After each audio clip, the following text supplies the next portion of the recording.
Hey guys, welcome back to Brown Bowl. I'm Kim and today I'm teaching you how to make a super quick, no knead and no rise bread. We're making Irish soda bread with cranberries, dried cranberries, some hazelnuts and walnuts, and it's simply delicious. Irish soda bread is a little bit different than regular breads. It doesn't use any yeast. We're using baking soda instead. And that's going to let it rise a little bit with some acidic ingredients added to the batter. But you don't need to develop the yeast in warm water like we normally do. You don't need to let it rise. All the work is going to be done in the oven. And the dough is slightly different. This is going to be like a giant, delicious scone. The first step in making our dough is preparing some buttermilk. Now we do this by using your favorite non-dairy milk. I like milks that are on the thicker side. This is soy milk, what I have here. Almond milk would also work. Anyone that is kind of a little bit thicker. And we're gonna add some apple cider vinegar. I've done it right here in a pitcher because we're adding all of this into our mixer. And it's just gonna be very easy to pour. So just give it a nice whisk.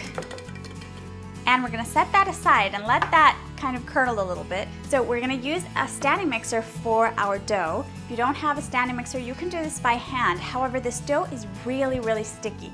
That's why I love using the mixer, because you don't have to add any additional flour to knead or kind of shape your dough. Everything's gonna be done by the machine and the result will be great. Remember that when we add extra flour, we are toughening up our breads, so it's best to avoid adding too much.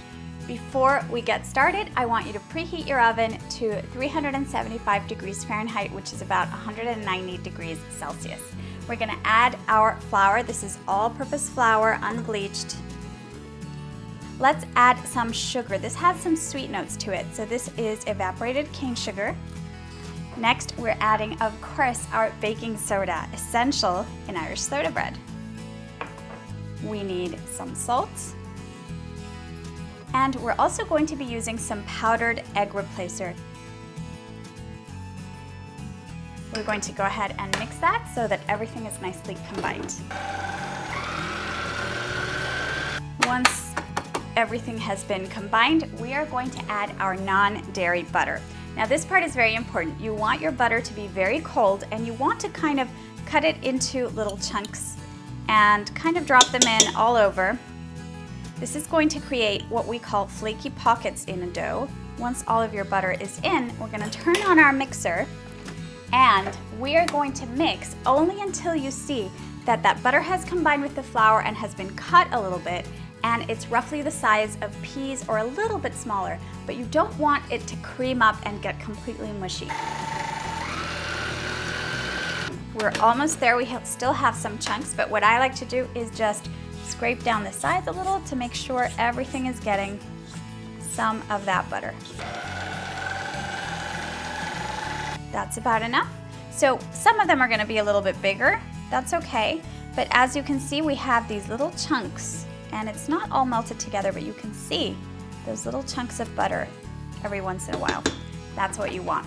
So now we are going to start mixing on low and start adding our buttermilk. Before adding, let's whisk a little bit that buttermilk that was forming, and we're gonna start adding it slowly.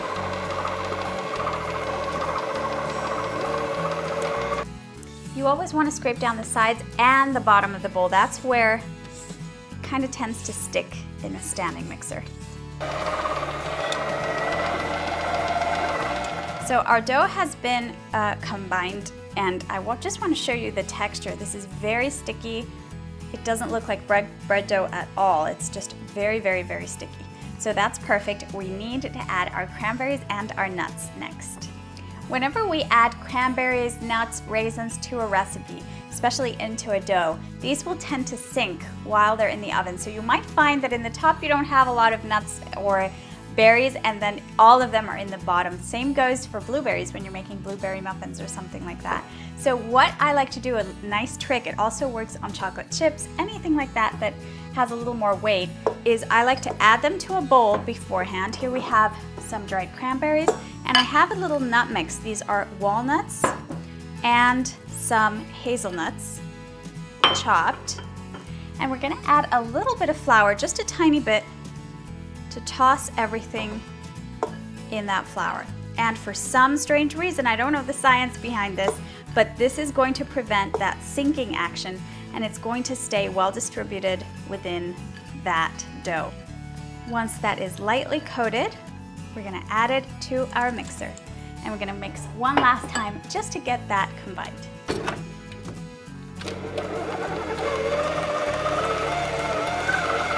Our dough is ready. All we have to do is place it on a parchment-lined baking sheet, a shallow baking sheet, and we're gonna pop it in the oven.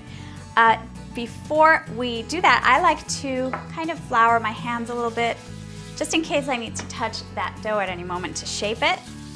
So with your hands, you're just going to form this into a round loaf.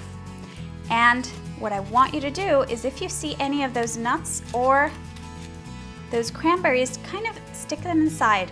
This will prevent them from browning too much in the oven or even getting burned, because this is going to be in the oven for a while. Now that it's nicely shaped and we've kind of forced those nuts into hiding there, we're going to cut the traditional crisscross shape at the top. This is going to create a beautiful form when it bakes and rises in the oven. Okay, you are ready to pop the bread in the oven. This is going to bake anywhere from 45 to 55 minutes depending on your oven. In mine, it usually takes just 45, but I want you to start checking at 45 and seeing if it's nicely golden brown. You're going to pat it. It's going to have a slightly hollow sound. And always remember, when you're baking, to rotate your pan in the oven halfway through to ensure even cooking. Remember, the temperature in the back of the oven is different from the front. After just 45 minutes, your beautiful Irish soda bread is ready. You can slice it up, serve it with your favorite non-dairy butter and preserves, a cup of tea, a cup of hot chocolate, some coffee. This is simply delicious. I love to serve it on Christmas morning and the morning after Thanksgiving on a nice brunch with friends, or just make it in the morning for myself and my husband. This keeps great. Just wrap it in some parchment paper and a paper bag and just pop it back in the oven when you want to reheat it a little bit and have it warm. Thank you so much for watching, and I'll see you again really soon with more at Brownville. Bye.